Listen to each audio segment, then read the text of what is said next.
hang in there. That's another tip I have for you, is hang in there. Because there are sometimes where we feel like we're hitting a plateau, but life operates on a delay system. You work hard all fall, all autumn, and it feels like you're not getting anywhere, but those results might come to you in the spring, right? Sometimes you're at a kind of a work plateau where maybe you aren't working that hard, and we all go through that sometimes, but sometimes you're just at a results plateau. You just hang in there, keep going, do what you're doing, because if you're not in a funk, you're gonna come out of it on the other side. What did Winston Churchill say?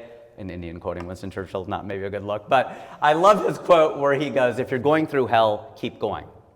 Right? What choice do you have? If you're going through hell, keep going. Because sometimes life is like a spring, you're getting pushed down and pushed down and pushed down, but you're gonna pop up. You're gonna convert that, potential energy to kinetic energy. Reduce miscommunication. I made a number of changes to my style, and this has saved me a lot of frustration.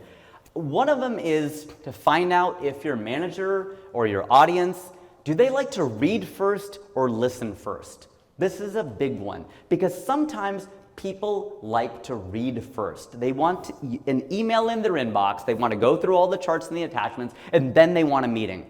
Other people are completely other way around. They're like, no, don't talk to me in the hallway, okay? Go ahead and, they want to be cornered in the hallway. Some people do, and some people want it the other way around. And that miscommunication happens all the time. They're like, well, I wish you would have just talked to me about it first without sending me all of this stuff. And some people like it the other way around. So I think that's a really, really important thing to keep in mind.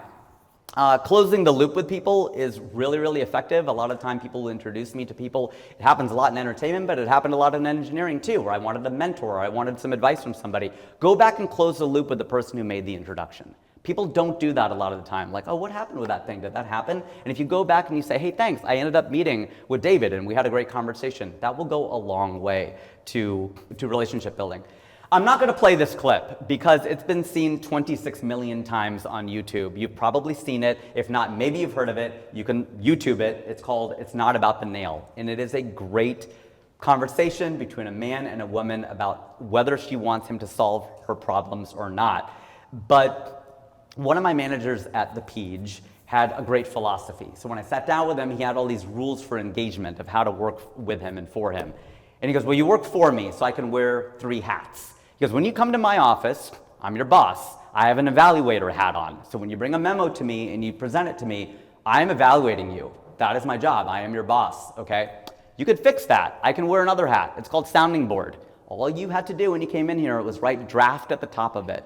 And I will be a sounding board for you. I will help you craft this memo. We'll go back and forth. I may still be evaluating you because I'm your boss, but at the same time, you've lowered the expectation because you haven't presented it as a formal finished document. And because the third hat I wear is called Venter. You want to come in here, it's a Friday afternoon, and you just want to put your feet on my desk, put your hands behind your head, and talk about how much this place sucks. I'm down. I'm down to do that with you. If you want to just vent and get it off your chest, but you got to tell me that's what you're doing. And it works in personal relationships too. I've done this with my wife. It works. I mean, I can't wear an evaluator hat. She made that very clear. She goes, no evaluator hat. You don't get to wear that one, okay? But she goes, this is really helpful sometimes, where I go, I just wanted you to listen, right? People say that all the time. All I wanted was, sometimes you just want someone to put their arm around you and go, that really sucks. I'm sorry you're going through that. That's all I needed. I didn't need you to try to fix it, okay? But other times, I do want your input. Well, tell me that then. Tell me that that's what you wanted. And I think that will avoid a lot of miscommunications and prevent a lot of divorces, I think.